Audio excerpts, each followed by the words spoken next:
Good evening and welcome. This is the Friday edition of Sports Tonight on your award-winning Channels Television. My name is Yemi Adebayo. As always, it gives me so much pleasure to welcome you to the show because there's a lot to talk about. We're going to take you on a ride that will touch down in Nigeria, Lagos to be precise. We'll travel abroad, talk about football, we'll talk about athletics on the show, and we round everything off with a slice of chess. You know, this is Friday. We'll try to relax a little and give you a slice of chess. So that's what we're going to do on the program tonight. Well, let me quickly introduce my partner that starts off the show with me tonight, already becoming a pattern. Let me welcome Tony Ibitoye, starts off the show with me. Tony, let me welcome you to the show. Thank you, Yemi. I'm always happy to be here. You're gradually getting relaxed on the other side. Yeah, I mean, what can I do? Okay, let's bring you to everything that we're doing. Of course, if you're just joining us for the first time, this is how you can contribute to the show. You're very key. You're an integral part of the show. You can send us a mail. It is sportstonight@channelstv.com. You can also send us comments on Facebook, Channels iPhone Sports. Then you can also go on Twitter and, of course, send in your tweets at channels_sports. That's the official Channels Twitter handle. Well, you can also read all our top stories on www.channelstv.com. You can also view those stories and reports on youtube.com/channelsweb. You can also visit m.channelstv.com to view us live on your iPad, iPhone, and BlackBerry. It also gets better. You can take it a step forward and download the Channels TV app for Android, iOS, and Windows from their respective stores, all in a bid to view us live and be with us real time. Okay, let's move on and start today talking table tennis. The 47th edition of the Ashojuoba Tennis Cup will serve off on November 30.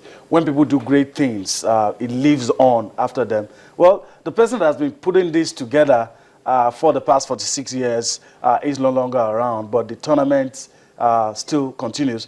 And Tony, let me even allow you to tell us the story. Even looking at the picture speaks volumes. Yeah, the Ashojuoba competition has a new name now. Yes. And it's now going to be called Ashojuoba Molade Okoya Thomas Table Tennis Championship. Yeah. For the first time, the name of the man who sponsored it from inception till he passed on last year, Molade Okoya Thomas, is now going to be part of the competition.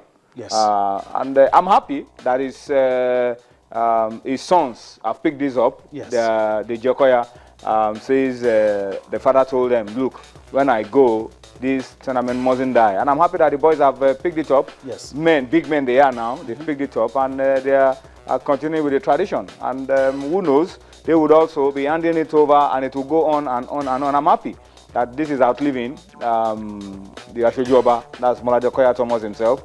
And this is a huge table tennis championship. I mean, the prize money, a brand new car. The man gives brand new cars to winners for the men, for the women, and there's usually a giant trophy that you also go in with. The frontline table tennis championship. Trophies on display. On display. It's a frontline table tennis championship that has lived for so many years and it has become part of us. And I'm happy that it's not going to die. So for us to enjoy, we have to just go there, as you said, and enjoy the best of the best. I'm sure the ping pongers will want to still come out in that in their numbers, register and be a part of it. And one of the programs that usually helps us to wrap up the year is the Ashojuoba, and I'm happy that that tradition is not dying, even if the sponsor of that competition has passed on.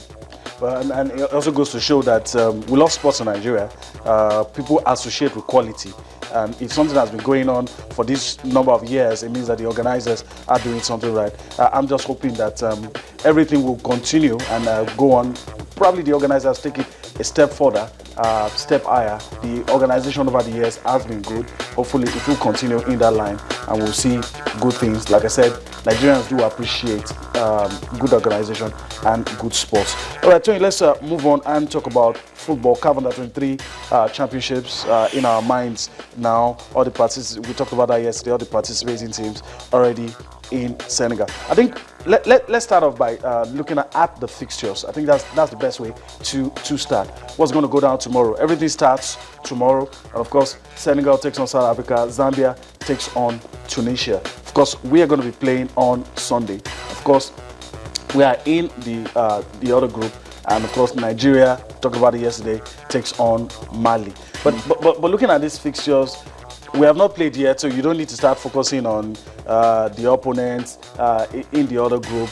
But of course, some of these teams you might have to pass through. Of course. The host, Senegal, have a tricky one against South Africa. We're going to have an idea of the future of the competition, because usually when the host is doing well in Africa, the tournament gets a lot of excitement, enthusiasm, people come out to watch. But against South Africa, they have their job cut out. The South African team is a very decent side. Their football is growing, and we're going to see what quality they are made of. Zambia against Tunisia also promises to be a good one as well. For us, our own game starts on Sunday, second game of the day. Yeah. We're going to be taking on our West African brothers, Mali. That's easily a tough way to start the competition. And I'm optimistic that we know what is at stake and we're going to go out there to do the job. The other game in our group is a North African derby. So it's our group is a very tricky one. 2 teams from West Africa, 2 teams from North Africa, and the 2 West African teams are starting off the competition. And that says a lot, because ideally, if you were waiting for this as the last game of this group, and both teams need to play out a draw to qualify, then you could say the West Africans are going to play out. Or maybe the North Africans. Or the North Africans will probably want to do that. But this is huge. Oh, man, starting off, everybody's go out there and do the job. And the Nigerian Football Federation, the president has told the team they should go out there, take it one game at a time. And I think that's the best approach. Samson Siasia says he's going to take it one game at a time. It starts with victory on Sunday against Mali. It's not going to be easy, because Mali at this level, just like Nigeria, have a lot of pedigree, youth football.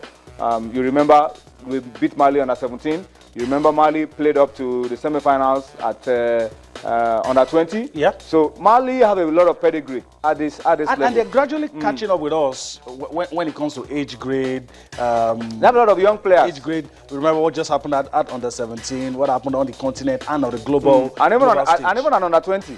Yes, you know, at under 20, they played up to the semi-finals, and we lost out in the quarter-finals. So they are a very, very good test for us. I just hope that we do enough to start off on a winning note. It's very key in this kind of eight-nation tournament. Very key for you to win your first game. When you win your first game, you are almost going to be through to the knockout phase, and that's what I think our boys will have to do. Take their chances.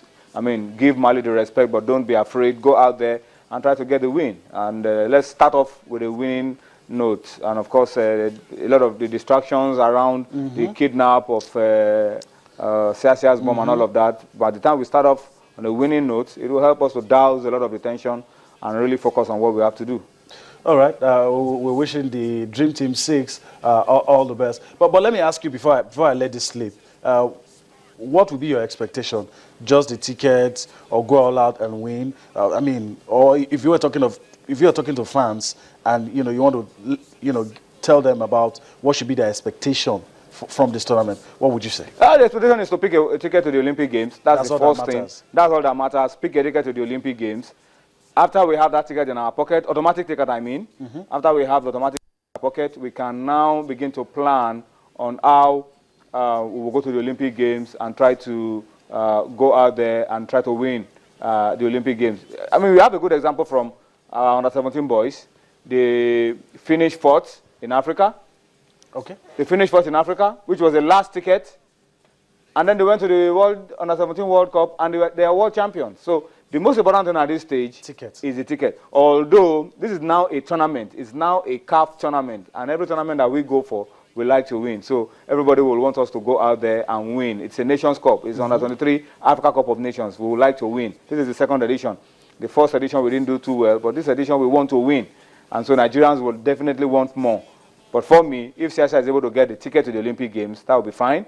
We can start to prepare and plan for the Olympics proper.